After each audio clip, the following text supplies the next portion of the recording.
Acción. Seguimos con nuestra siguiente conferencia a cargo de la maestra Amanda Ayala Cortés. Es Fundamentos para la Supervisión y Evaluación de Servicios de Salud. Ella es jefe de Trabajo Social del Hospital Nacional, fue jefe de Trabajo Social del Hospital Nacional Homeopático del año 2003 al 2015. Actualmente es trabajadora social adscrita al servicio de urgencias en turno nocturno en trabajo de investigación en el ámbito de la diabetes. Bienvenida, maestra.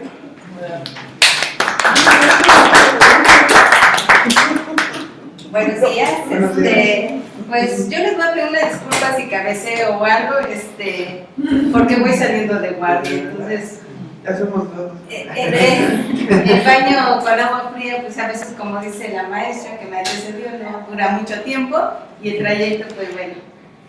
Vamos a abordar este tema y yo les voy a pedir que si ustedes tienen alguna duda o alguna pregunta en el transcurso, lo hagan, pero no nos vamos a dejar al final, porque a veces decimos, ¿qué iba a preguntar? Y se me fue, ¿no? Entonces, sobre la marcha no hay ningún problema. La que sigue, por favor. Este tema de fundamentos de la supervisión está más encaminado hacia el quehacer o el ámbito de los trabajadores sociales. Desde esa óptica, me comentaba el maestro Eddie que lo teníamos que abordar. Los trabajadores sociales, de pronto nos asignan un sinfín de tareas en las unidades, específicamente en el área de la salud, es donde me desenvuelvo, y todo lo que no quieren hacer los demás, pues que lo hagan los trabajadores sociales. Sin embargo, quiero comentarles que nosotros ya tenemos un profesiograma establecido, donde vienen funciones, actividades muy concretas y que a veces están tan generalizadas que eso también nos genera un conflicto y que nos hace que nos pierdamos otra vez en un sinfín de cosas que no nos competen como profesionales. Vamos aquí a revisar algunos conceptos de la supervisión. Me gustan estos tres autores en específico. La maestra Meaver es una maestra con mucha trayectoria en trabajo social. Tuve el gusto y el honor de poner mi maestra en mis años de escuela, en licenciatura específicamente, y dice que la supervisión es una vigilancia hacia los demás. Es un origen semántico sobre ver y mirar desde lo alto, ejercer alta inspección, la persona de mayor jerarquía. Este punto en las instituciones era decir como que ¿quién tiene más edad? Ella que ejerza la supervisión, porque pareciera que ella es quien domina y a lo largo del tiempo conociera todos los elementos para hacer una supervisión de manera adecuada con todos los ítems que se manejan dentro de la institución. Ahorita vamos a decir por qué hay algunas cosas desiertas y hay otras que no garantiza realmente. Fui 2008, dice análisis de la práctica profesional. Es un trabajo sobre el trabajo. Llegamos, hacemos nuestras rutinas de acuerdo a las áreas en las que estemos ubicados y entonces nuestro supervisor o nuestra supervisora va a realizar ese trabajo que hacemos. Por eso dice que es un trabajo sobre el trabajo de los demás en función de lo que nos asignan técnicamente hablando. Hernández, 2012, dice, es la constante observación, identificación, análisis y registro de todas y cada una de las actividades. ¿Qué sucede con los supervisores? Cuando el Hospital Nacional Homeopático, les quiero comentar que estamos en pleno centro histórico, Chimalpopoca, 5 de febrero, es un hospital que pertenece a la Secretaría de Salud del Orden Federal. Cierra porque se remodela y entonces nos dan la oportunidad de ir a diferentes instituciones. Bueno, en aquel momento yo era jefe de área y bueno, pues nos asignaron a unas oficinas que están aquí a la altura del centro médico, pero quienes eran operativos les permiten ir a centros de salud, a otros hospitales, incluso a institutos si estaban como cerca a nuestro domicilio, y esas instituciones íbamos y hacíamos la petición y nos aceptaban. Entonces tuvimos esa oportunidad. ¿Por qué les cuento todo esto? Porque yo tuve la oportunidad de ir al Hospital de la Mujer. Nosotros somos un hospital chiquito y el Hospital de la Mujer es un hospital pequeño pero altamente especializado en todos aquellos asuntos de la mujer, ¿no? Entonces ellos tienen terapia intensiva, nosotros no, y con el nuevo proyecto se decía que vamos a tener terapia intensiva, digo que vamos porque todavía no es una realidad, a años de inauguración por el presidente. Entonces, ¿cómo podemos revisar el trabajo de los otros si yo como jefa de área o como líder de proyecto no sé exactamente qué es lo que se hace en eso? O sea, ¿cómo puedo decir si esta actividad te compete? No la llevamos. Entonces, tenemos que buscar los espacios del aprendizaje y esta fue una oportunidad de buscar qué hacían. Pero algo que me permitió ubicar es que las trabajadoras sociales en el ámbito de la supervisión solo es eso, sobre y ver, mirar desde lo alto, ¿no? Entonces, las trabajadoras sociales a partir de la profesionalización serán diferentes códigos, ahorita lo vamos a ver, serán diferentes códigos y entonces no se ejerce una supervisión académica, no se ejerce una supervisión de aprendizaje realmente, o sea, nada más es de fiscalización. Seguimos estando en los modelos de aprendizaje un poco antiguos, sobre nada más dirigido que hayas llenado el formato, de que efectivamente el registro lo hayas completado, pero no me voy a la forma, pero no me voy al contenido. Y eso realmente es algo que debemos nosotros tener en cuenta, porque el que una persona llene un formato 5 veces no quiere decir que realmente está aprendido, ¿no? Está memorizado, que son dos cosas diferentes, algo que me antecedía la maestra, está en cuanto a forma, pero a contenido no está racionalizado. Y cuando no racionalizamos algo, pues realmente no le damos la importancia a nuestra profesión, al papel que tenemos que desempeñar en las instituciones, y entonces seguimos permitiendo que a los trabajadores sociales le den todo lo que los demás no quieren hacer, ¿no? Entonces, porque no conocemos realmente la acción en la cual tenemos que ejecutar, ¿no? Si nos compete realmente hacer o no hacer ciertas cosas.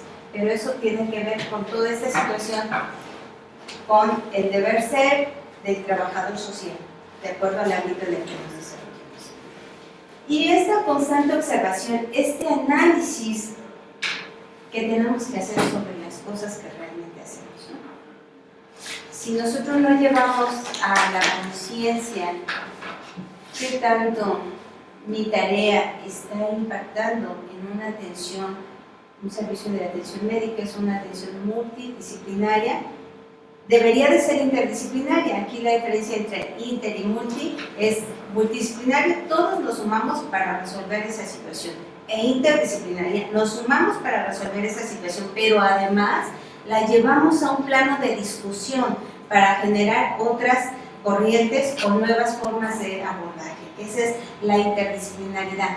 Vamos a la atención, al abordaje entre los diferentes grupos, entre los diferentes profesionales.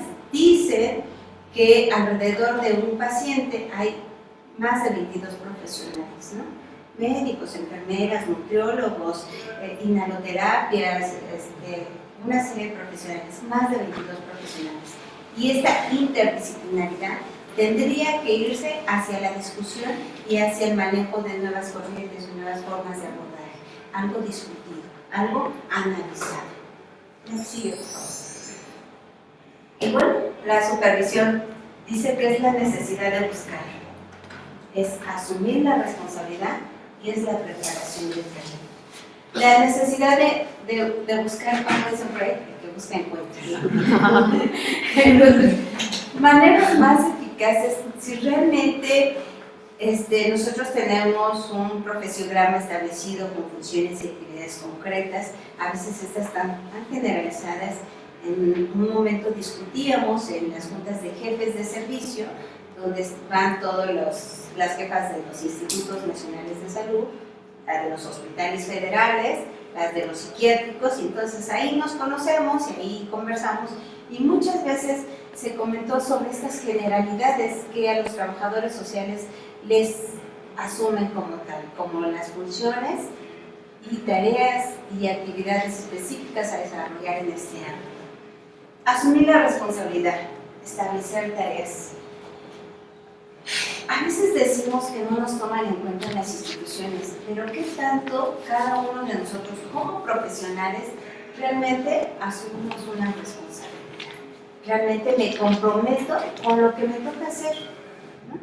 Y digo, si quiero y si puedo contribuir con otras acciones que no estén en mi competencia, pero que además queden claras, que sean como apoyo porque en este momento tengo tiempo, porque quiero, porque vi a la persona en una situación vulnerable y siento que tengo que contribuir en ese momento, aunque no me corresponda, eso sí lo tenemos que tener bien consciente. Pero ¿qué tanto asumo esa responsabilidad yo como profesional, sin olvidar realmente mi competencia? Y la preparación del camino, acciones inteligentes en función de lo que yo sé que tengo que hacer, pues, hasta dónde tengo que llegar. Los principios de la supervisión, la dirección, la supervisión. La dirección, condiciones y operaciones en general, y la supervisión, mejorar un trabajo o labor en particular, la revaluación de los objetivos, evaluar materiales, políticas y métodos. Cuando nosotros hablamos de la supervisión, tenemos que estar bien ubicados que dentro del área donde nos movamos hay un plan de trabajo. El plan de trabajo va a ser la directriz que nos va a llevar a decir si nuestra área está comprometida con el objetivo general de la institución a la que estamos inmersos. Porque resulta que si no hay plan de trabajo, pues ¿cómo sé que mis acciones realmente están contribuyendo para el logro del gran objetivo general de la institución? Por ejemplo, yo tengo que conocer el objetivo de la institución, ¿no? Es proporcionar atención médica y homeopática, una alternativa en homeopatía a personas que requieran servicios en el segundo nivel de atención. Somos un hospital pequeño que tenemos 5 especialidades básicas: medicina interna, cirugía general, obstetricia, ginecopediatría. Eso es lo que tenemos, eso es en el ámbito y en el terreno en el que estoy.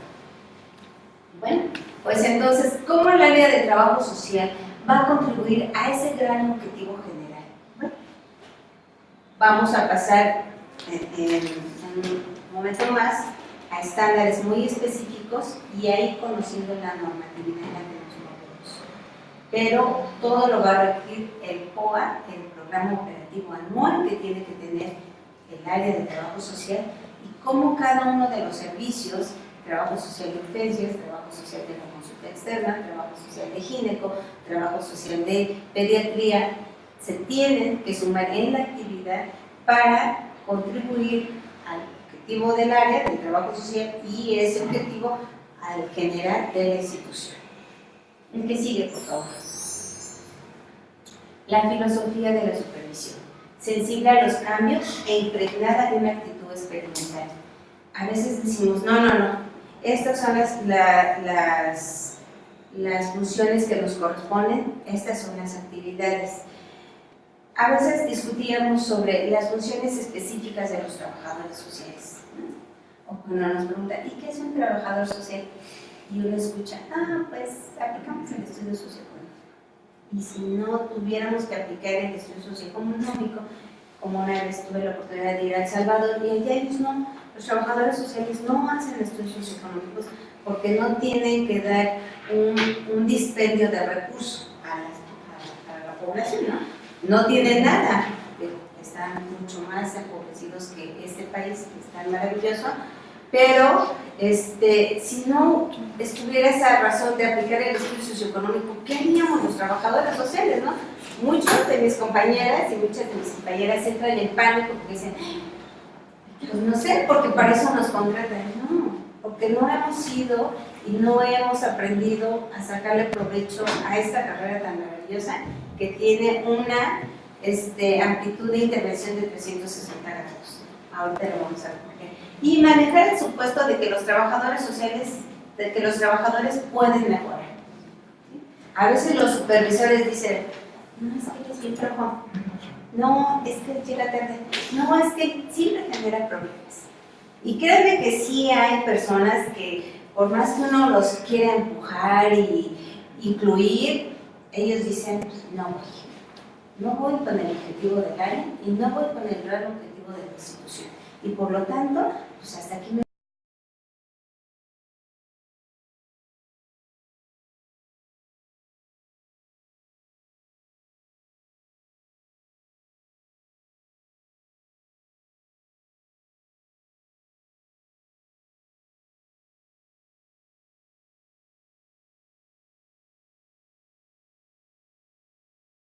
niños, ¿no?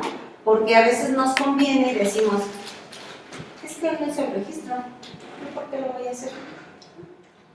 Pero en ser adultos es decir, él no hizo el registro y ese es su problema. Yo me corresponde hacer el mío. Y lo que sea, ese es el papel de ser adultos, ¿no? Porque el ser medio adulto es decir, ¿quién no hizo él o qué le dieron a él?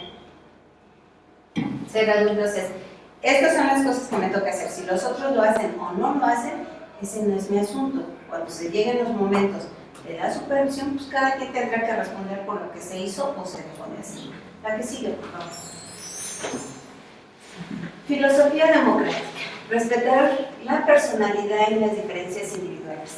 Proporcionar oportunidades para expresión, creatividad, formulación conjunta de políticas, planes, estimular la iniciativa, la confianza, la responsabilidad, aplicar métodos científicos al trabajo, al trabajador y a los procesos. ¿Qué sucede? A veces dicen respetar la personalidad. Es bien difícil en las instituciones. Fueron muchos años, 12 años en el puesto de jefe y yo dije, jamás me vuelven a agarrar en mis 5 minutos de ego y yo dije que sí, ¿verdad? O sea, no, aprendí mucho, pero sobre todo yo aprendí a tener tolerancia yo como persona. Yo decía, yo sí destrozo a las personas sociales porque son bien brujas, porque son bien groseras, porque regañan a los usuarios como si fueran sus hijos. Entonces, y yo decía, no, sí se los esfuerzo. Pero algo que nos obliga la ley, el sindicato y otras entidades es respetar su personalidad, aún en contra de nuestros deseos, ¿eh? Entonces, y las diferencias individuales. Es bien difícil. El trabajo realmente desgastante es trabajar con las personas, ¿no? O sea, es gratificante de pronto que las señoras lleguen, están en un momento de crisis, porque cuando llegan a una institución de salud están en un momento de crisis, porque está en riesgo su vida, la de su familia, ¿no? Alguna de las dos cosas se da. Y entonces, pues la gente es muy abusiva, porque realmente tenemos como la consigna burocrática de decir, pues que se espere, cuando tenga tiempo, ahorita lo atiendo, ¿no? Entonces, ese tipo de cosas son con las que se tiene que luchar, el supervisor tiene que luchar y tiene que ser firme. Y les tiene que dar la indicación para que lo hagan, no es para que si lo quieren hacer, ¿no? Como decía la maestra, es una indicación, debe ser puntual, concreta. Por favor, necesito que vayas a medicina interna y me traigas el reporte. Hay pareces que, oye, ¿me podrías apoyar este día solo? ¿No? O sea, son dos maneras, pero a veces se le aplica la primera, oye, ¿me podrías? No es mi servicio, y entonces uno, caray, a mí el pelo lacio se me pone chino, ¿no? Y entonces digo, a ver, hay momentos en que uno dice, a ver, ya no le pides el apoyo, dale la indicación como tal, ¿no? Y te pones la investidura de jefe o de supervisor, pero pues cuando el supervisor es así, si quieres ver, pues no, porque el supervisor va a tener que hacer las acciones del personal operativo porque no tiene esa investidura y porque además no se está ubicando en las cosas que le competen hacer. Dice, estimular la iniciativa. Pues sí, de pronto dicen, no, es que eso no es así. Bueno, dime cómo. No, pero no es así. Entonces, de pronto, estamos inconformes, pero tampoco tenemos la actitud de ser propositivos, ¿no? Bueno, yo creo que ese sistema es muy largo, pero ¿por qué no nos vamos por este que es más corto y a lo mejor pudiéramos hacerlo de esta manera? No somos propositivos, pero sí estamos viendo como la manera de decir, no, eso no, y eso tampoco, y eso no. Aplicar métodos científicos al trabajo. Realmente los esquemas que utilizamos están actualizados, la academia está comprometida con las instituciones, es algo que debería la academia ir a las instituciones. Los procesos se han revisado cada 2 años, el manual de procedimientos nos marca que tiene que ser revisado cada 2 años, para que si el actuar, por ejemplo, en el caso de trabajo social, las familias se han modificado mucho. Hay más de 12 clasificaciones de familias, ¿no? Entonces de pronto dicen, bueno, familia nuclear existente, familia nuclear, y espérate, y la monoparental, y, ¿no? Entonces, si todo eso no lo vamos incorporando a los procesos, al trabajador y al trabajo en sí mismo, todo esto parte de un programa operativo que tiene que estar inmerso el jefe del área y el supervisor, para dar las líneas hacia dónde vamos. La que sigue. Determinar procesos y acciones, conformar y dirigir el ambiente de trabajo para el logro de los objetivos, y debe realizarse a través de una serie de actividades ordenadas, proyectadas, programadas y ejecutadas en conjunto. Si vamos a hacer una supervisión, mañana, ¿de qué supervisamos? ¿Y qué supervisamos? ¿Qué tiene la vida? No, en función de las acciones o de las funciones más apremiantes del trabajador social. ¿Cuáles? Bueno, que el trabajador social efectivamente haya entendido a las personas o a los familiares de los pacientes que ingresan, que en consulta externa haya dado una buena orientación a las referencias. De pronto dice el médico, mándelo a Texcoco, ahí a trauma, que no sé qué. Doctor, dice, tú ya ni tienes ese servicio. No, sí, mándelo. Yo lo mando. O sea, a veces no nos comprometemos y realmente no llevamos acciones bien programadas, y eso nos hace perder tiempo y nos hace gastar energía. Los supervisores deben ser evaluados en función de la eficacia de los resultados que obtienen. Yo le decía un día en broma a mi supervisor ahora, me dice, me dice, oye Yana, ¿y tus estudios económicos no los vi? Le dije, no los viste en el orden porque están en el expediente. Y entonces todos se soltaron a carcajar. Dice, oye, pues ¿en dónde andabas buscando los estudios socioeconómicos? Y le dijeron, los demanda. Y le digo, yo así como que después dije, me pasé, ¿no? Pues, dices que no los vi en el expediente. Le dije, bueno, no sé, pero están en el expediente. Yo ingreso un paciente, porque estoy en el turno de la noche, entrevisto y directamente se va al expediente del paciente, ¿no? De pronto, si el paciente llegó muy grave, está en quirófano, y no tengo acceso al expediente, bueno, entonces hago el enlace con mi compañero de la mañana y le digo, ¿te lo encargo? Y si sé que es alguien que dice, sí, que lo deja por allá perdido, entonces no se lo encargo, ¿no? Porque además tenemos una bitácora de respaldos donde está todo el vaciado del estudio socioeconómico. Entonces, si es un compañero responsable, le digo, ¿te lo puedo encargar? Me dice, sí, yo lo anexo cuando tengamos acceso al expediente, a la carpeta, porque bajo esas circunstancias. Pero si ellos, como supervisores, no están demostrando que realmente están con unas actividades programadas, específicas y delimitadas, pues no nos vamos a tomar en serio los operativos, ¿no? O los jefes, o a los jefes no nos van a tomar en serio los operativos. Sí. La acción debe basarse en la toma de decisiones, la orientación, la coordinación, la comprensión de los empleados, la ética y la responsabilidad. Una vez le decía a la supervisora, teníamos una reunión y le dije, yo lo vengo mañana, tenemos una junta y no pienso regresar. Pero la junta terminó muy temprano, yo tenía como muchas cosas pendientes. Dije, voy a la oficina. Regreso y todos andaban por allá y había una fila de gente, ¿no? Y de pronto me ve la supervisora y me dice, yo pensé que no venías. Y le digo, ¿y gente, ¿y dónde están los demás? Pues creo que iban a hacer un convivio y dije, chicas, me da mucha pena, guarden todo, voy a abrir la puerta y ya les formé a la gente por servicios. Primero son ellos. Si nosotros atendemos, estamos coordinados, sí es cierto, podemos hacer un convivio, sí, pero ¿sabes qué? Tú y tú van a llevar todo el desahogo de las personas. ¿Quién se va? ¿Quién se queda? ¿Quién se va a estudios?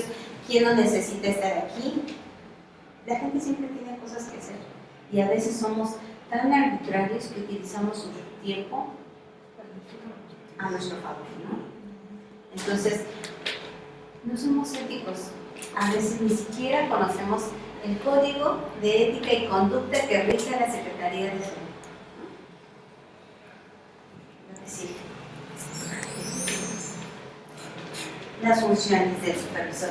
Planificación. Pensar totalmente en las acciones necesarias para el logro del objetivo, el gran objetivo general de la institución. Determinación del objetivo, análisis de la situación, interpretación de los hechos y conclusiones provisionales. La organización, pensar detalladamente en lo que debe de hacerse para llevar a cabo la operación. Naturaleza de la organización. Yo estoy en un hospital de segundo nivel de atención, tenemos solo estas especialidades y entonces cuando llega un usuario y demanda otra cosa que no la tenemos, estamos obligados, hay una política que se generó en el 2012 que se llama Cero Rechazo, quizás la hayan escuchado. Entonces, quizás la institución no está habilitada, no tiene la capacidad para resolver esa situación médica del paciente. Sin embargo, le tienen que dar los primeros auxilios, estabilizarlo y referirlo a una institución donde sí tenga lo que él necesita. Pero yo como trabajador social que manejo un directorio, tengo que saber efectivamente cuáles son mis planos de competencia, hasta dónde mi institución sí puede ser resolutiva y si estoy contribuyendo al gran objetivo general, ¿no? Pues, anoche llega una señora pues realmente bastante golpeada y le digo, ¿sabe que no puedo entretenerla aquí? Es importante que vaya usted al General de México o a Valbuena porque no tenemos laboratorio, no tenemos rayos X porque mis compañeros andan de vacaciones. Entonces es importante porque la señora llevaba una fractura importante, se le veía bastante el daño, pero requería de placas porque eso iba a llevarlo a un proceso legal. Dice, sí, pero quiero que me revisen. Sí la van a revisar, pero lo que necesitan hacerle no se lo van a poder hacer. Entonces usted tendría que valorar que va a invertir tiempo, va a pagar una consulta y no va a tener todas las situaciones que necesitan contemplar por la denuncia o lo que tenga que llevar por la forma en la que llegó, ¿no? De haber sido agredido. Entonces, si yo no sé que este hospital está muy limitado, entonces tampoco voy a delimitar la intervención cuando se requiera de los usuarios. No voy a conocer mi ámbito en el que estoy moviendo.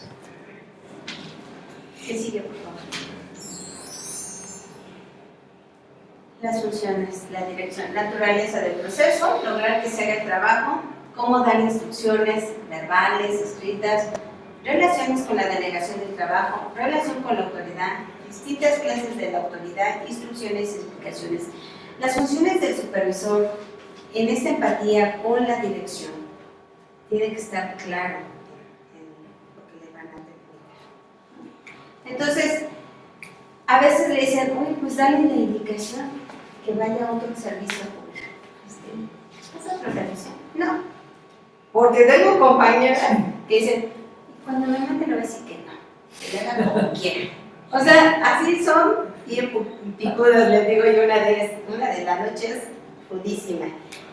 No, me mandó a llamar y me dijo que por qué había dejado esto y esto y esto. Y le dije que no me tocaba y que le hiciera como quisiera. Y le digo, ¿y no lo vas a hacer? No. Y le digo, pues yo hay cosas que no me tocan y en mi turno, sin embargo las hago no por el que lo dejó, le digo, hago su nota para que le haga su llamado de atención, le atiendo a la persona en consideración a la persona. Pero eso lo dejo muy claro, señora, esto debieron habérselo dicho en este turno. Sin embargo, yo le voy a dar las cuestiones generales y lo demás se lo harán en la hospitalización. Entonces hago énfasis en mi intervención y dejo el trabajo pendiente de demás, ¿no? Porque a veces, pues, él no lo hizo, yo tampoco lo voy a hacer, ¿no?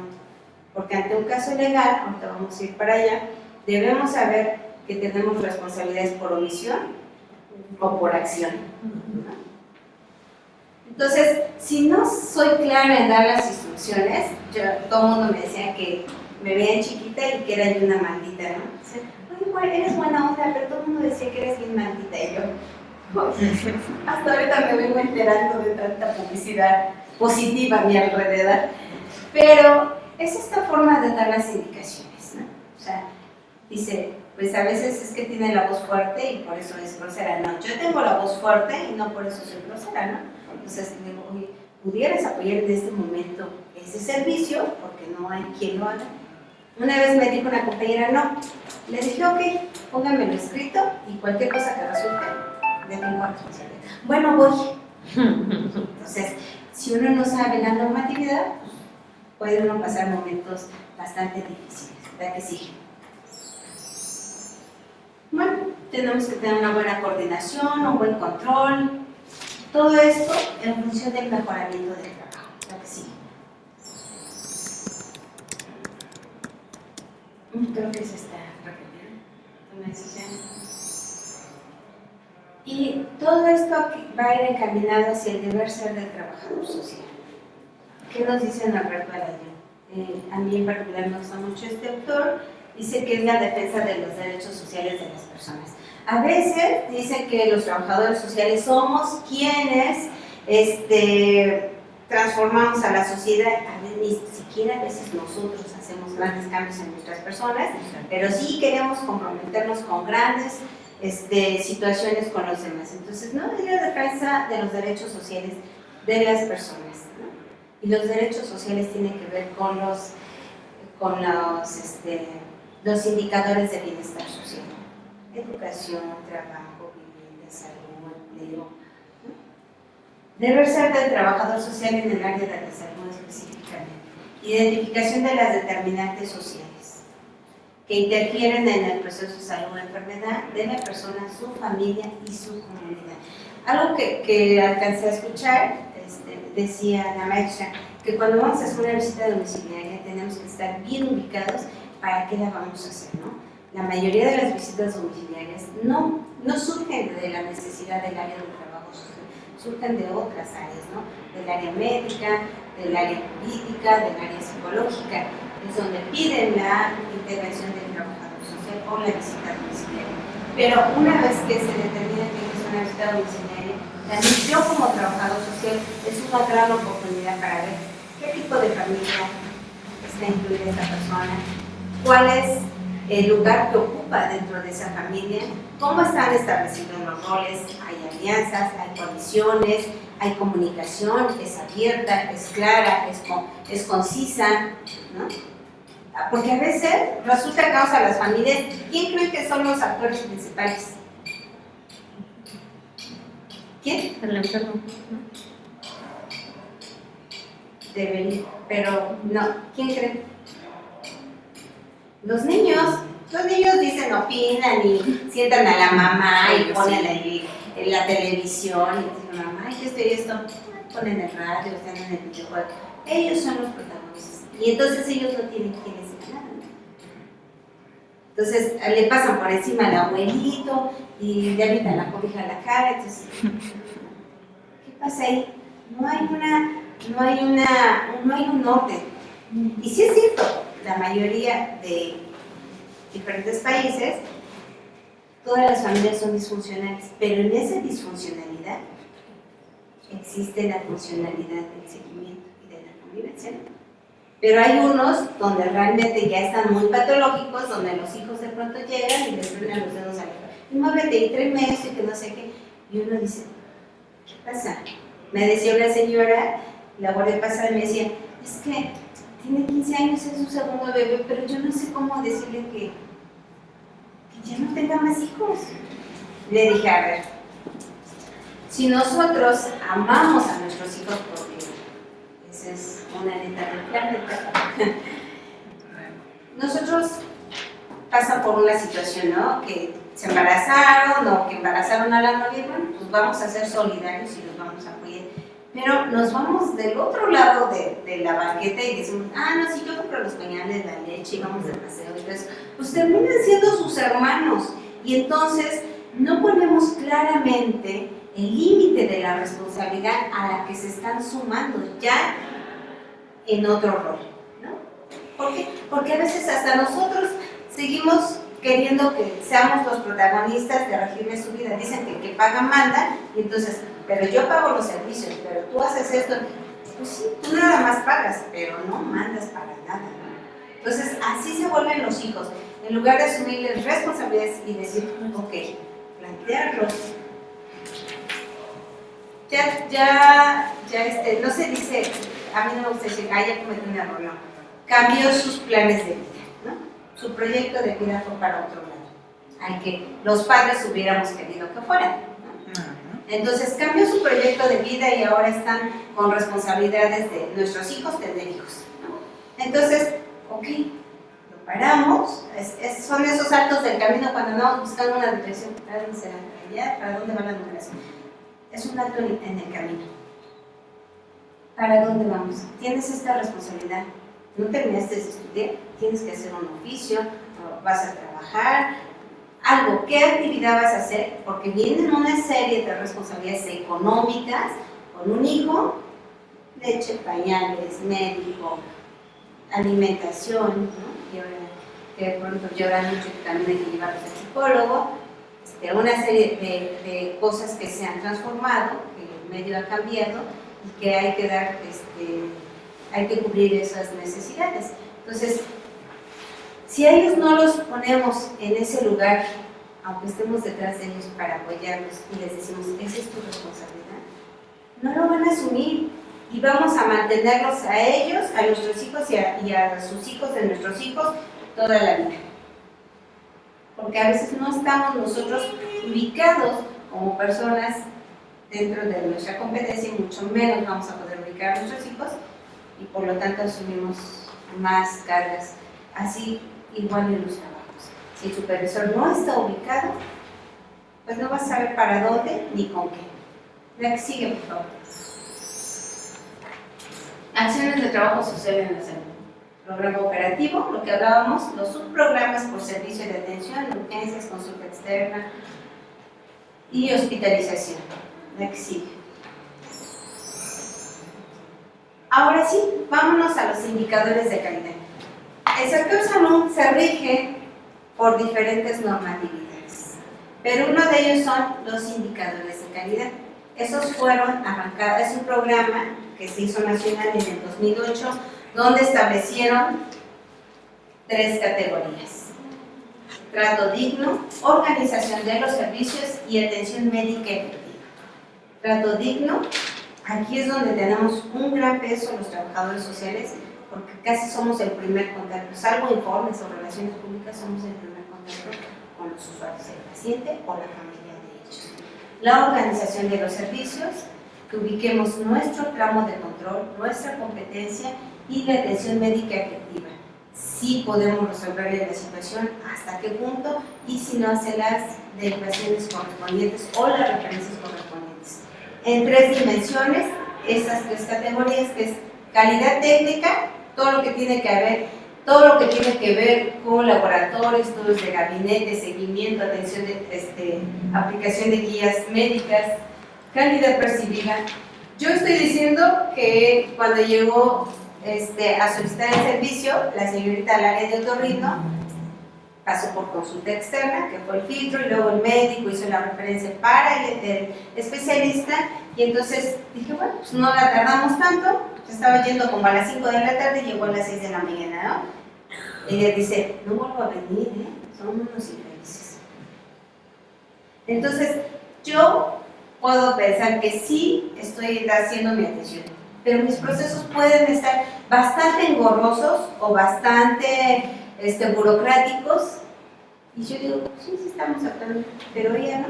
Entonces, si no aplicamos encuestas de satisfacción, no vamos a poder ubicar realmente si lo que yo considero una buena atención el usuario así lo está percibiendo.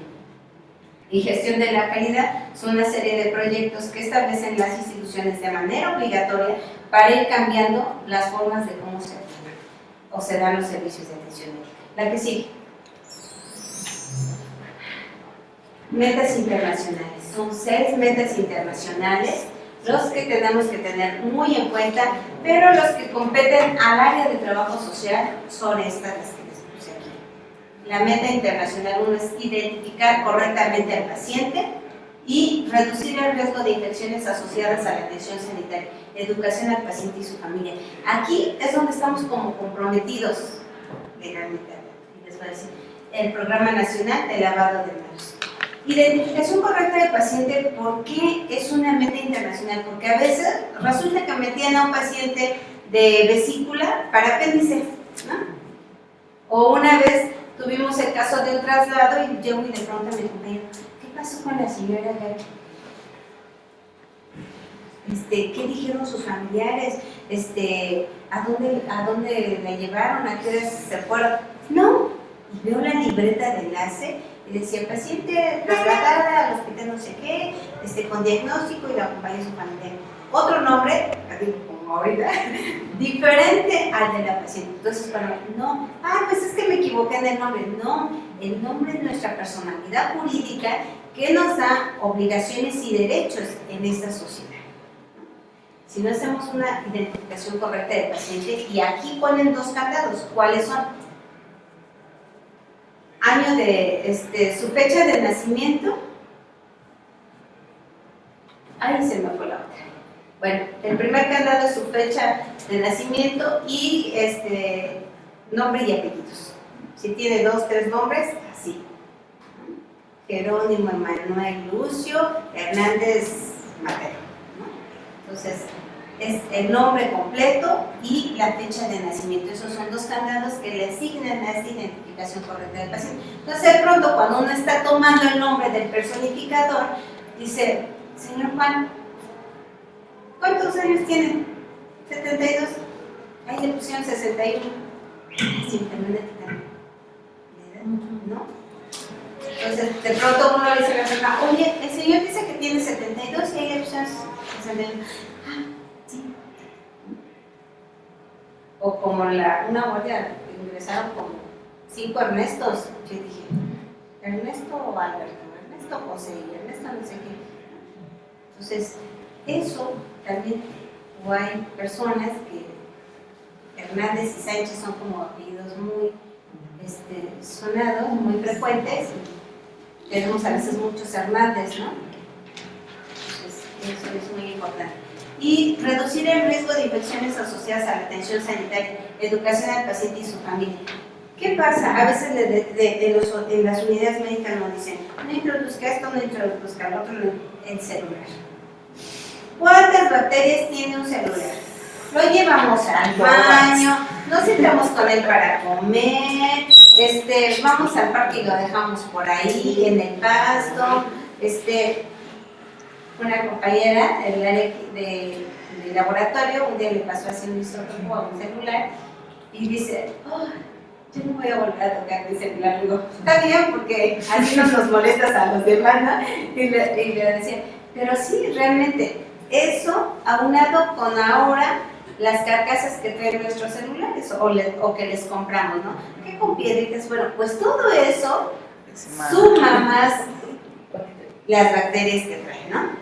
Porque a lo mejor el celular es solo en la pieza, se limpia, pero con todas las cositas, los pegotitos y todos esos detallitos generan que se sumen más bacterias a todo eso, ¿no? Pero bueno, son poquitos, son bonitos y ahí, esa es una. La otra, con todo aquello con lo que a veces entramos a los hospitales, ¿no? Sí.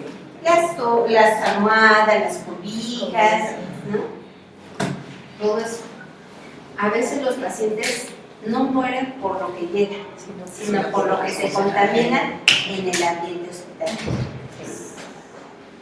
Entonces, de pronto, llega una señora, le están quitando el pantalón, está embarazada y lo lleva como metido con manteca, le digo yo, entonces le quita el pantalón, sale disparado todos los líquidos, sangre, líquido amniótico y todo. Entonces uno llega con la hoja, lo agarra, hace sus anotaciones. Pues me llevo parte de mis bichos, ¿no? Y ya tomé parte de los bichos. Y así, voy mi pluma, mi celular, todo. Entonces, ¿qué sucede ahí? Por eso es que se implementa este Programa Nacional de Lavado de Manos, porque hay un estudio científico en Estados Unidos y Canadá donde dicen que el 70% de los pacientes que fallecen por complicaciones son porque fueron contaminados por las redes. Allá en el hospital es un peleadero por el celular en el quirófano. La atención de guía clínica dice que no se debe de llevar el celular al área quirúrgica. Pero, dice un médico, pues lo he dejado varias veces en el vestidor y me lo han robado, ¿no? Entonces lo traen aquí como colgado en su aquí. Pero aún así es un poco de impresión, porque en algún momento se hace una manipulación. Entonces, cada vez que yo saludo a alguien de mano, porque yo sí, buenas noches, soy la licenciada Mandela Cortés y le voy a atender, voy a hacer una entrevista, puesto que su familia me estoy presentando, estoy diciendo el por qué voy a hablar con él, cuál es mi acción en ese momento y termino de atenderlo y si tengo ahí mi gel, hicimos una petición de gel, el lavado correcto de las manos, ¿no? Al final se las voy a enseñar. Dice una amiga, son como 16, pero la que sigue. Los sistemas críticos para la seguridad del paciente. Manejo y uso de medicamentos, no nos competen. Prevención y control de infecciones. Gestión y seguridad de las instalaciones. Competencias y educación del personal. Capacitación sobre los procesos relacionados a los pacientes y a sus familiares. Nos involucra porque los trabajadores sociales tenemos una función muy importante. Educación social. Y debemos de generar programas educativos para pacientes familiares y compañeros de estadio. Y la capacitación para manejar a pacientes infectocontagiosos e inmunocomprometidos. De pronto están las indicaciones, hay gorrito, cubreboca, guantes a la entrada. Entonces, tengo que mi compañero de informes llega, abre la puerta y le digo, oye, ¿por qué no te pusiste el disfraz? Ay, chico, no, estoy perdiendo mi tiempo. Tengo muchas cosas que anotar. Le digo, ese paciente tiene VIH, tiene neumonía, tiene otras cosas. Entonces, todo eso que yo me quito, pues, es quirúrgico desechable, va a la basura, yo ya no voy a volver a entrar ahí, yo ya tomé los datos que necesitaba. Entre las menos bacterias que yo me pueda llevar de tránsito a mi casa, reducir. Pero si uno no, esto no es de que si me quiero poner los guantes o si me quiero poner el gorrito, no, la ley lo establece. En un problema legal, va a decir, usted tiene una situación de contagio. ¿Utilizó guantes? No. ¿Cubrebocas? No. ¿Pero por qué? Si el paciente tenía VIH, ¿por qué si el paciente tenía una neumonía? ¿Y por qué si el paciente tenía problemas respiratorios severos? Meningitis, ¿no? Entonces, son diagnósticos que ya en automático dicen las medidas preventivas que se tienen que utilizar para el manejo de ese paciente. Pero si yo no conozco la normatividad, pues no voy a saber cómo actuar. ¿Qué sigue, por favor?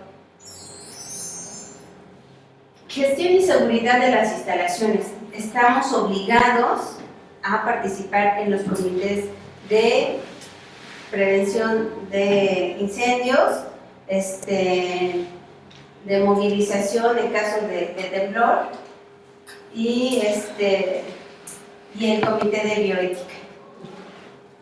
Estamos obligados, no es opcional. Y la otra es, la organización es un programa para asegurar que todos los ocupantes estén a salvo de riesgos y peligros. Es protección civil. También tenemos una participación ahí activa, el jefe lo tiene que denominar nominar a alguien para participar, ya sea en rescate, ya sea en quien da ay, se me fue la palabra, quien da el toque de queda, el zona de repliegue, ¿no? Conocer los puntos seguros de una institución, todo eso nos tenemos que involucrar. Y la organización implementa el programa Hospital Seguro.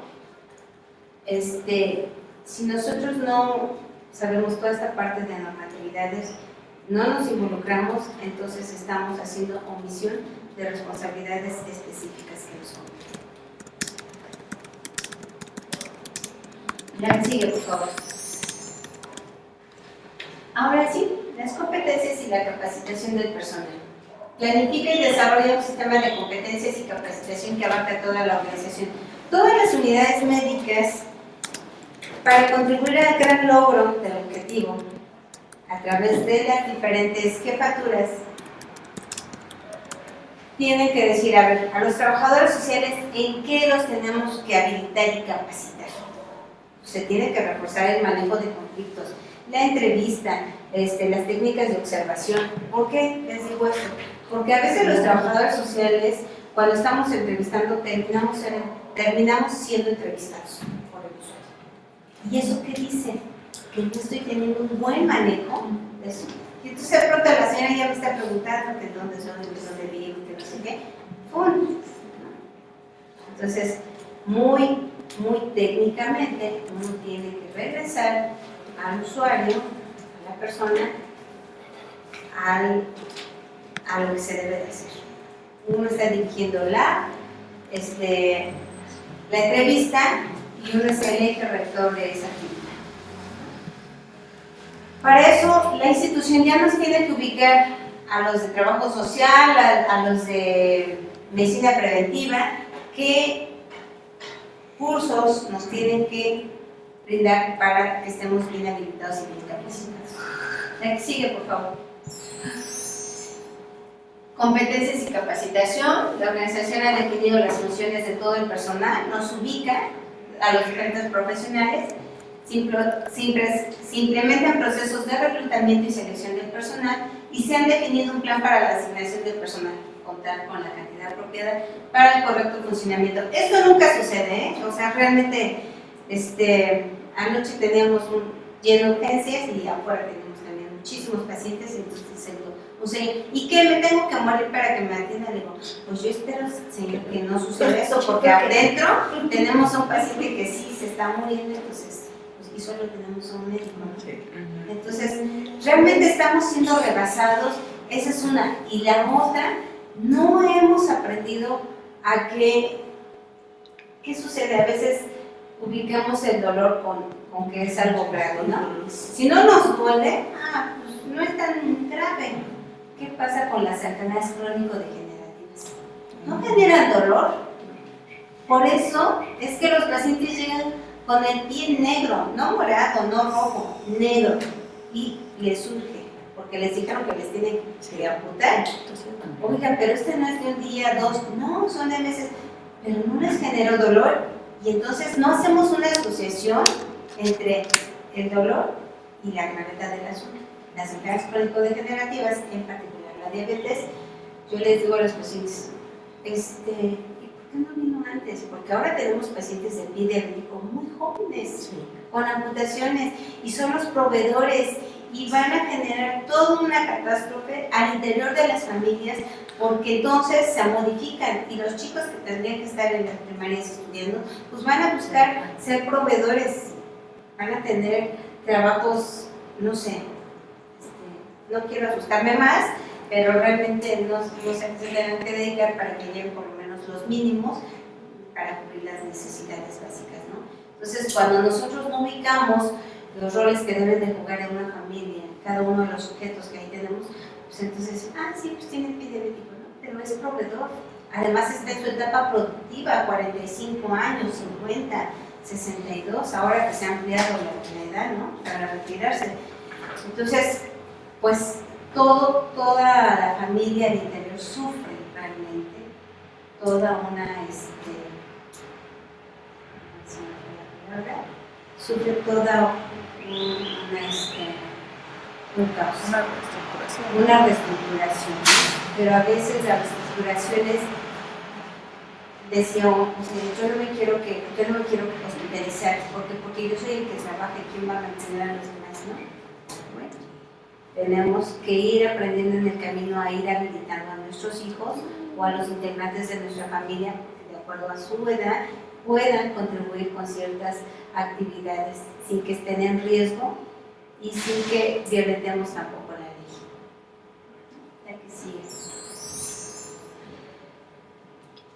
Todo el personal clínico y no clínico recibe orientación sobre el funcionamiento del área y en específico a todo el personal no clínico se le realiza una evaluación del desempeño al menos anualmente. La supervisión, ¿cuál es la razón de ser de la supervisión? Si un supervisor tiene delimitadas las funciones y las actividades que el personal operativo tiene que realizar y que cuando le dice, a ver, hoy vamos a hacer un trabajo de supervisión, necesito que traigas tu diario de campo, porque ahí tienes anotados tus pacientes y voy a hacer un sondeo de aquellos pacientes que te tocaron atender.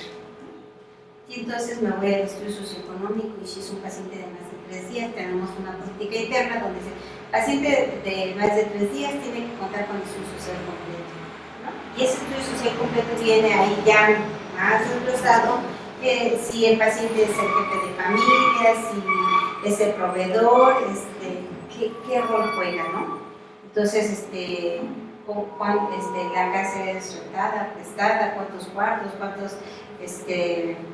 cocina, baño, qué servicios tiene, es más desglosado que este estudio social completo.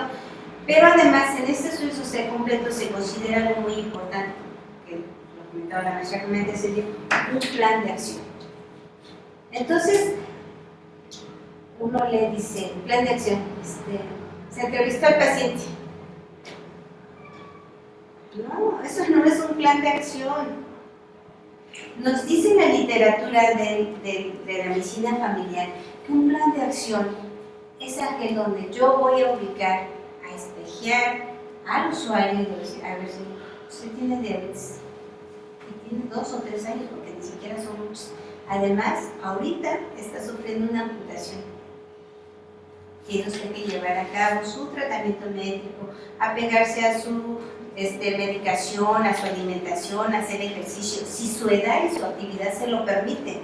O sea, también eso me tiene que quedar claro, ¿no? Y usted en qué trabaja, no, pues llevo garrafones de agua. ¿Qué cree que va a pasar? Pues no. Quizás si tiene un hijo que sea mayor de edad y pueda acompañarlo en esta actividad económica, pueda acompañarse o ver, no sé, buscar un CECADI, tenga alguna otra actividad. Uno tiene que ir un pasito adelante y escuchar qué es lo que a ellos les gustaría hacer, qué es lo que pudieran hacer de acuerdo a la nueva situación en la que se van a estar enfrentando. Ese es un plan de acción. ¿Cuál es el panorama de todo alrededor? Cuando tenemos un problema, dicen por ahí, uno no va a poder salir solo del problema. Uno tiene que ejecutar la acción para salir, pero a veces quien dice, oye, o los niños, ay mamá, de verdad te ahogas en un vaso de agua, ya no le hables. Ah, pues es cierto.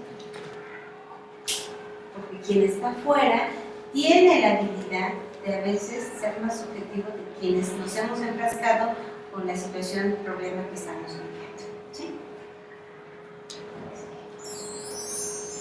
¿En cuál vamos? Perdón, ¿en qué diapositiva vamos?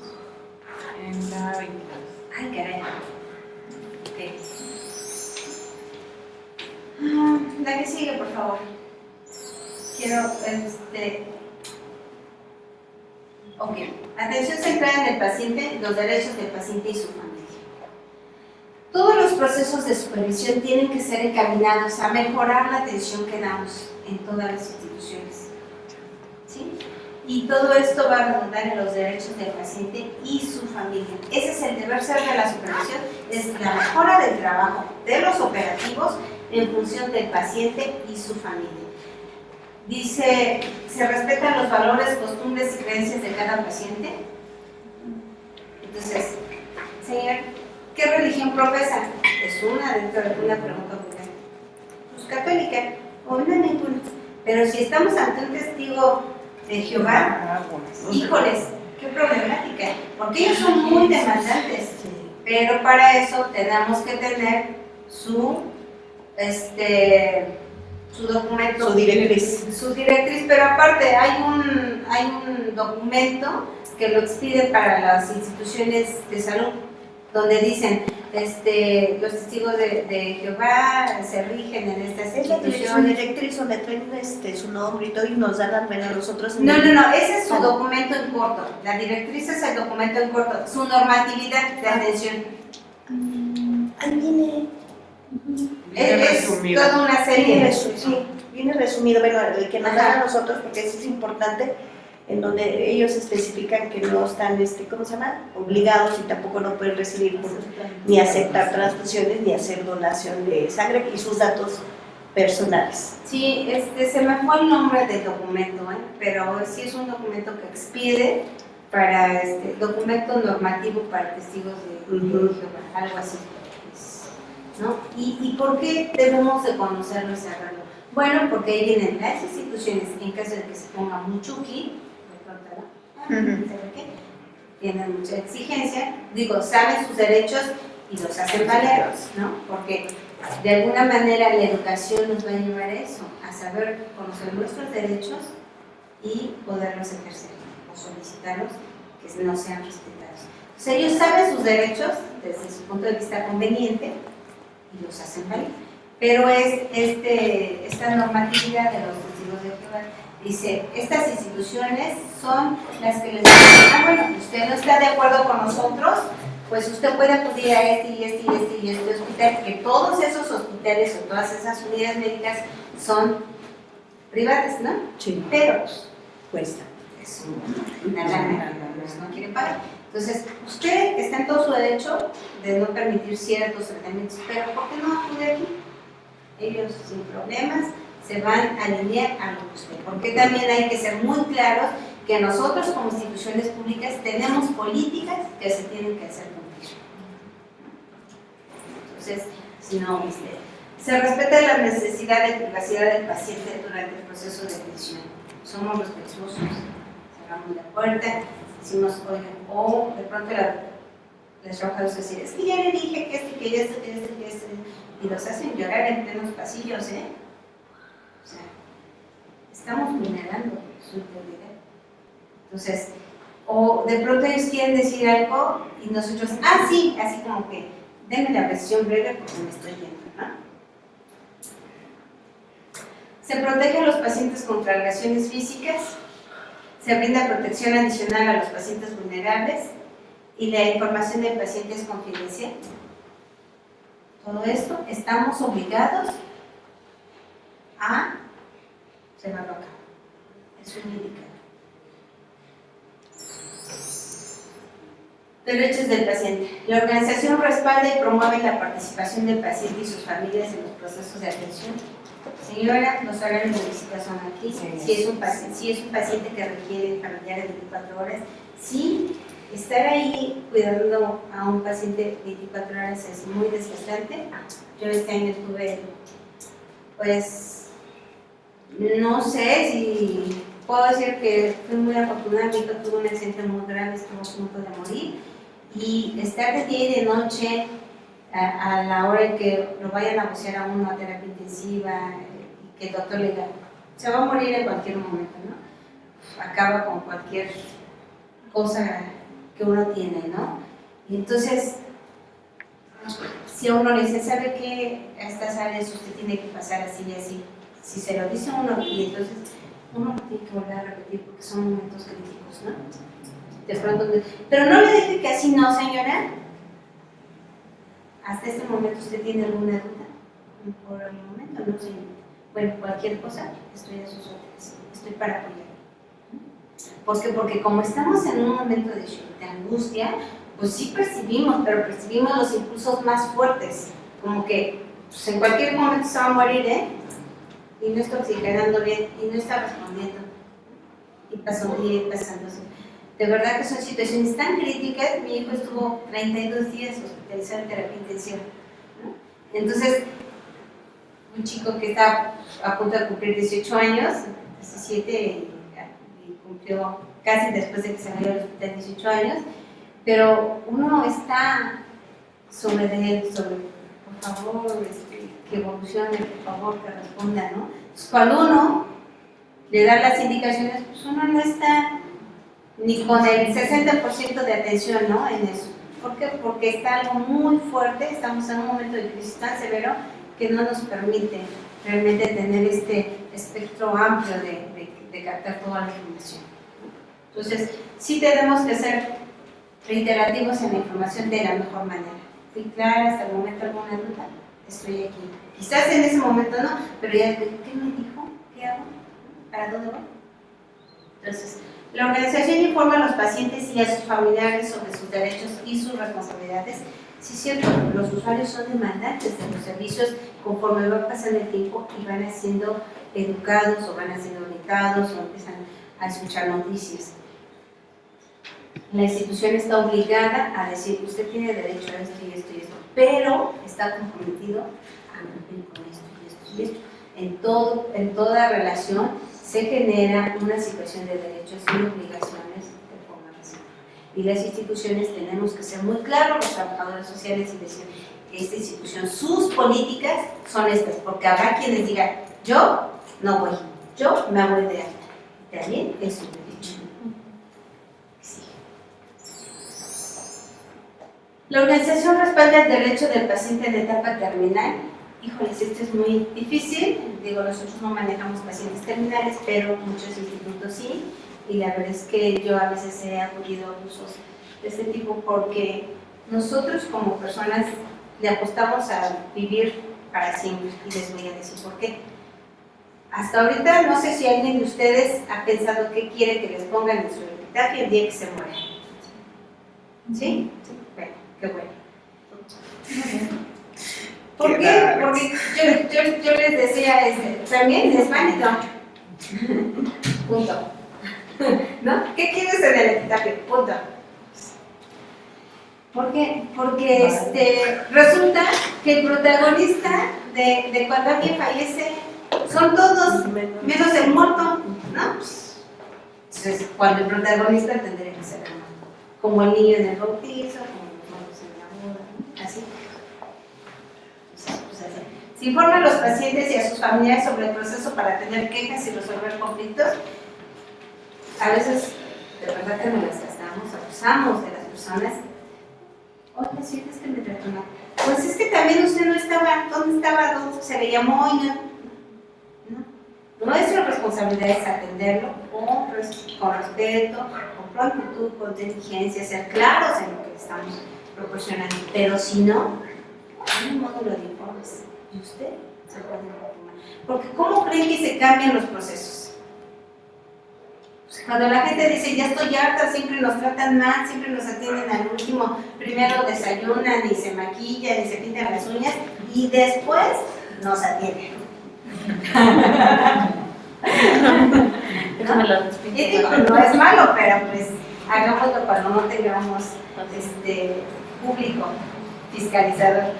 Entonces, el personal comprende su rol en la identificación de los valores y las creencias. Si tenemos pacientes que tienen una creencia religiosa en específico, uno tiene que ser muy respetuoso. ¿Puede uno no estar de acuerdo? Claro, porque cada uno de nosotros tiene en qué creer, ¿no? Y no precisamente tenemos que ser de la misma congregación. Sin embargo, uno tiene que ser respetuoso. Claro, cuando los niños de pronto le quieren decir, no, y es que ahora usted también tiene que creer, pinta su cara, ¿no? Ok, ¿hasta aquí alguna duda, queja, sugerencia? Con toda confianza, ¿eh? Claro, no las voy a considerar. ¡Ay! No es cierto. Ustedes pueden decirlo. Ok. El personal comprende su rol en la identificación de los valores y las creencias. La que sigue, por favor. Ok. Se identifica un tercero para el consentimiento informado. Ojo, el consentimiento informado es algo muy importante en las instituciones y es algo en la que nosotros tenemos como trabajadores sociales, que hacemos este vínculo entre el paciente, entre el familiar y el médico. A veces ellos resulta que ya operaron al paciente y no firmaron los consentimientos informales. Y si el paciente en la operación cuelga los tenis, estamos ante un problema muy serio, ¿no? ¿Por qué? Porque entonces no le dijeron a su familiar los procedimientos a los que iba a ser sometido esa persona. Hay gente que dice, señor, le tenemos que computar también. Y una vez un paciente muy joven dijo, no, señor, los riesgos son estos. Pues me voy a morir, pero completo. Y es algo muy duro, porque uno dice, señor, de verdad, está usted muy mal y tiene que hacer esto y esto y esto. Y es ahorita. No. Es su decisión, es su derecho, ¿no? Y nosotros, como institución, si no respetamos ese tipo de cosas, estamos cometiendo un delito. Atención del paciente. La planeación de la atención está integrada entre todas las áreas. Los resultados y las conclusiones de las sesiones serán multidisciplinarias, los que les decía, cuando intervenimos más de 22 profesionales para la atención médica de un paciente. Cada uno contribuye desde su experticia, ¿no? El trabajador social, desde ubicar al paciente, qué tipo de familia pertenece, cómo está, cómo vive, qué recursos tiene, quién va a apoyarlo, quién no. De ahí va a ir a su casa o va a ir a un albergue. Pero ya, llévatelo porque tranquilízate, tú cuida al paciente, haz la intubación, tráele el cómodo, límpiale la cola. Ese es tu función. Yo tengo otras acciones, ¿no? Entonces, es importante que cada uno de nosotros sepa cómo su acción contribuye a la atención del usuario. ¿Me sigue, por favor? La que sigue. Se evalúan las barreras para el aprendizaje para cada paciente. A veces tenemos pacientes foráneos que no hablan español y también en el estudio socioeconómico el paciente habla español o lo requiere traductor. Porque una vez resulta que un paciente se lo llevaron al psiquiátrico y yo le decía, ¿cómo se la? No, es que está muy mal. No, el señor no se debe entender, hablaba socio. Y entonces, uno así, queda uno con la ¿será? Yo no lo veo como. Pero, ¿qué sucede? Uno no identificó la barrera de comunicación y ahora está dentro de los estándares obligatorios. Se evalúan las necesidades de educación de cada paciente como parte del proceso educativo, creencias, valores, nivel de alfabetización emocionales. Esto nos va a dar el perfil del usuario y generalmente como el promedio de perfil de usuario al que atendemos. Nosotros atendemos usuarios de la Cuauhtémoc, Iztapalapa. Yo creo que entre Cuauhtémoc y Iztapalapa son la mayoría de los usuarios que tenemos, población. Entonces vamos ubicando el perfil de nuestro usuario. La que sigue, por favor. Bueno, en todo lo que tiene que ver con la educación del paciente, tenemos que organizarnos con el resto del personal y armar programas multidisciplinarios. La que sigue. Se proporciona educación acorde al modelo de Consejo de Salubridad para la Protección de Salud como calidad y seguridad como parte del proceso educativo, higiene de manos, riesgo de caídas, dolor, cuidados paliativos y fomento de la lactancia. Estos programas son obligatorios.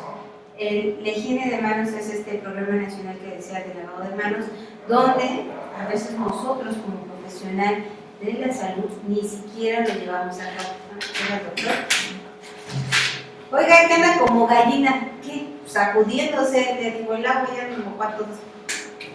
¿Por qué no? O sea, realmente a veces ni siquiera hacemos caso de lo que nos dice la normatividad. Sí. Ahorita, perdón, pero sabes, les quiero comentar algo. Esto fomento de la lactancia nos acaba de llegar creo que en febrero, una indicación con carácter obligatorio, donde queda prohibido que los médicos permitan a las empresas de lácteos patrocinar su producto. Prohibido. Es más, la institución puede ser sancionada económicamente si alguien dice, sí, vino un señor a darnos muestritas de leche. Prohibido. ¿Por qué? Porque quieren regresar a la lactancia materna, al seno materno, que era un programa nacional y que se ha ido diluyendo. Entonces, ahorita así como que si descubren que alguien de los médicos está proporcionando recetas para fórmulas, puede perder la chamba. Entonces, de pronto sí, que sí, haga y reparte su promoción, que a veces los trabajadores sociales les va a dar una muestra prohibida. Es una nueva indicación que lanzó en febrero en un comunicado oficial. Aquí sí. Los métodos de educación y la interacción con el paciente favorecen el proceso educativo. Señor, cada hora que se vaya, procura seguir las indicaciones, tome su medicamento a las horas. Hay medicamentos que su médico no debe de alternar con refresco o con picante o con grasas. ¿Por qué? Pero no está el por qué. A veces no puede tomar esto y esto y esto. ¿Por qué? ¿Por qué no? Eso no es una respuesta. No, porque mire, si usted combina este fármaco con productos lácteos, hace esta reacción o se invalida la acción, no sé, cosas así que digo, no tendríamos por qué saberlo a lo mejor los médicos, pero sí podemos decir al médico, ¿y por qué estos fármacos con estos alimentos no? Porque invalidan el proceso, porque les genera una reacción, no sé si me explique en ese sentido de por qué las cosas, y eso nos va a contribuir a este proceso educativo. Dice que a veces las cosas no se llevan a cabo por dos situaciones. Una, porque no se quiere, y la otra, porque no se sabe. Entonces, es ir eliminando las barreras. El proceso educativo incluye a terceros, familiares, amigos, cuidadores, o nada más le leímos la cartilla al paciente. El personal clínico que brinda atención al paciente participa en el proceso educativo. Yo a veces le comento al psicólogo, ¿por qué no vas a visitar a nuestros pacientes de verdad? Están ante una pérdida terrible. Y llega, todo el mundo escribe, señor, ¿cómo le fue? ¿Qué le dijo su médico? ¿Cuánto tiempo? ¿Lo han venido a visitar? No, sí. Es que no pueden. O sí, ya me dijo, sí, ya me vinieron a visitar. ¿Qué le dijo su médico? ¿Cuánto tiempo? Pues que voy a estar unos 5 días. Pues pide que le traigan algo para leer, procure considerarlo como un acto en el camino, tome su nombre. Yo sé que la cama es cansada, pero a veces uno ni los voltea a ver, se va. ¿Qué sí? Bueno, pues aquí les dejo esta bibliografía. Es importante que quienes estamos involucrados en el ámbito, en cualquier ámbito, conozcamos la normatividad que nos rige, porque esa normatividad nos va a dar pie a que ubiquemos nuestro tramo de control, a que sepamos hasta dónde está nuestra competencia y a que evitemos cualquier acción legal por omisión o por acción. Eso es todo. Muchas gracias. ¿Tiene alguna duda o un comentario? Bueno, muchas gracias, maestra. A nombre del maestro Eli y de la red, le quedamos a deber también. Okay. Pero prométanme que no me van a cambiar el nombre.